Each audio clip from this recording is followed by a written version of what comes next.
Merci beaucoup, Si Hichem, toujours très pertinent et toujours des discours assez complets qui nous laissent plus rien à dire après. Bon, chers amis, puisque j'ai beaucoup d'amis dans la salle, et chers futurs amis, parce qu'il y a des gens que j'ai découverts aujourd'hui et que j'espère pouvoir rencontrer plus tard, on est réunis aujourd'hui pour parler de l'eau. Nous avons connu notre pire sécheresse des 40 dernières années, la pire, en 40 ans. Ça veut dire qu'il y a certains d'entre vous qui n'ont jamais connu une sécheresse aussi importante. Et comme au Maroc, on ne gâche jamais une crise, on en a profité pour nous remettre en question. Les instructions de Sa Majesté sont claires. Il est nécessaire de lancer des initiatives et des projets plus ambitieux par le recours aux innovations et technologies nouvelles, quelles qu'elles soient.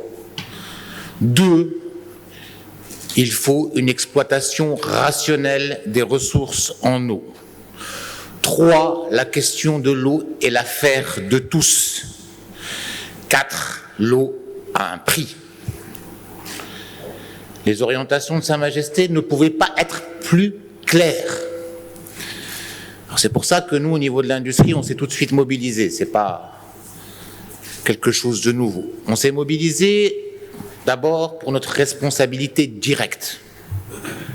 L'industrie a un impact sur l'eau, de par la consommation industrielle, et surtout de par la pollution de certaines industries. Nos 2 bassins excédentaires pendant cette période de sécheresse étaient le Sbou et le Loukos. Comme vous le savez, sur le Sbou, il y a beaucoup de cultures d'olive et de trituration pour faire de l'huile d'olive. Et la trituration est extrêmement polluante.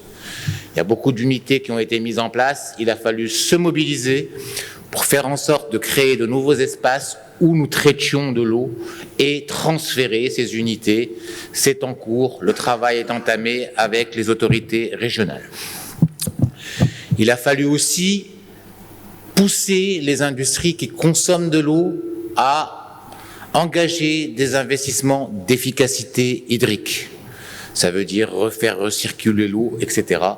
Et nous avons mis en place le programme Tatouer Croissance Verte pour les investissements en énergie renouvelable, mais élargi aussi à l'efficacité hydrique et disponible pour toutes les PME et tous les industriels du pays, avec une contribution qui va jusqu'à 30% de l'investissement. Après, comme bon businessman que nous sommes, il y a un business à prendre. On ne va pas importer toutes nos unités. On ne va pas laisser faire ça complètement aux autres. Il faut que ces investissements colossaux, tu parles de 300 et quelques milliards de dirhams, il faut qu'on en prenne quelque chose. Il faut qu'ils créent de l'emploi dans notre pays. Et donc, nous avons déjà identifié et commencé à recevoir des projets pour les stations de dessalement, les mini-stations de dessalement containerisées, sur lesquelles nous avons aujourd'hui, nous assurons, si je ne me trompe pas, par rapport au programme qui est mis en place, à peu près 70 à 80% de production locale de ces mini-stations containerisées.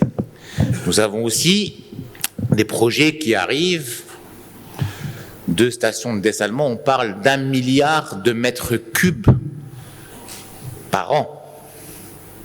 1 milliard de mètres cubes, c'est à peu près la consommation en eau potable, un peu moins, de la consommation annuelle en eau potable dans notre pays. Je ne parle pas de l'eau pour l'agriculture. Et donc, cette eau potable va être sécurisée à travers les stations, la mise en place des stations de dessalement. Alors, énorme enjeu en termes d'investissement et donc en termes d'opportunités pour le secteur industriel. Énorme enjeu en termes de valorisation, même si le professeur Yazami dit que les métaux sont en quantité infinitésimale dans l'eau salée, mais il y a des métaux intéressants à aller rechercher, des technologies qui se développent, notamment certains métaux qui pourraient être utiles pour nos projets actuels et futurs dans notre pays. Mais il y a aussi un problème de dépollution. Parce que le dessalement est source de grandes pollutions sur lesquelles nous devons travailler dès maintenant. Ce n'est pas en réglant un problème qu'on va en créer un autre. Et donc, il faut que les solutions soient complètes et il y a des opportunités pour tout le monde par rapport à ça. Au-delà de ces projets, il y a aussi une impression, comment dirais-je, des choses qu'on entend souvent ici et là, un procès qui est fait au secteur agricole dans notre pays. Souvent, dans tous les journaux, on entend « Ah, notre pays exporte de l'eau, c'est pas normal. On pourrait cultiver autre chose, on pourrait tous manger des figues et on s'en porterait mieux. » D'abord, il faut bien qu'on mange. Certes, l'eau est vitale, mais il faut bien qu'on mange. Donc, il faut bien qu'on fasse de l'agriculture. 1. 2.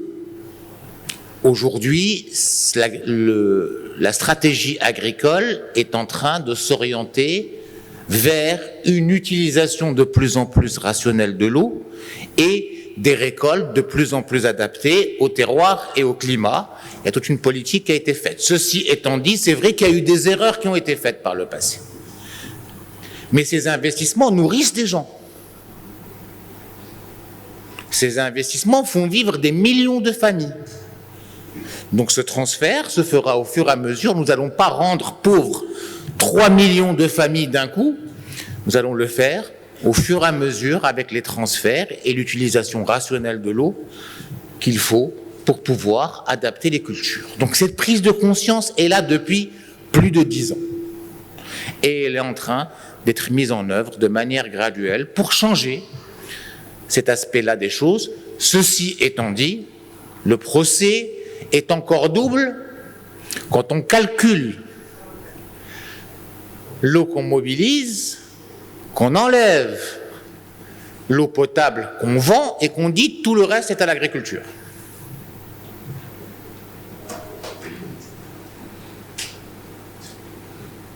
C'est un peu trop facile, c'est un peu résiduel. Alors on vient, on dit 84% de l'eau dans notre pays, c'est de l'agriculture. Il n'y a pas d'évaporation dans un pays comme le nôtre. Non, il n'y en a pas. Il n'y a pas de perte, il n'y a pas de fuite, il n'y a pas de vol d'eau. Non, il n'y en a pas. Tout ce qu'on perd, tout ce qu'on ne paye pas, au niveau de l'industrie, on arrive à calculer, on paye, et encore, parce qu'il y a du pompage sauvage. Au niveau de la consommation des ménages, on paye, mais il y a aussi du pompage sauvage. L'évaporation ne se paye pas, mais tout ce qu'on n'arrive pas à calculer, on le met sur le dos de l'agriculture, ce qui est aussi, il y a un problème de son là, non, ce qui est aussi un faux procès. En faisant les calculs avec le ministère de l'Agriculture, on s'est rendu compte que la consommation agricole rapportée aux récoltes, cette fois-ci prise de l'autre côté, pas un résiduel, comme on a l'habitude de faire, correspond à 1,5 fois la consommation d'eau potable.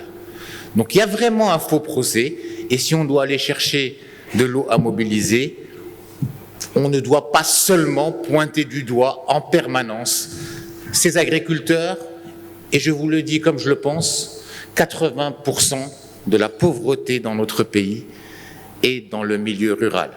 C'est pas la peine de les pointer du doigt encore une fois et encore plus fort. Donc je compte sur vous tous. Pour vous mobiliser, il y a des milliards à saisir. Ces milliards, 350, ou même un peu plus, parce qu'il y a tout l'effet générateur de cet investissement public, sont à votre portée. Vous avez compris qu'on était capable de tout faire dans notre pays. Et si vous ne l'avez pas compris, en regardant un petit peu les images qui nous venaient du Qatar, je pense qu'il n'y avait pas besoin d'une démonstration supplémentaire. On peut tout faire. Vous pouvez tout faire. On est à vos côtés pour saisir toutes les opportunités. Merci.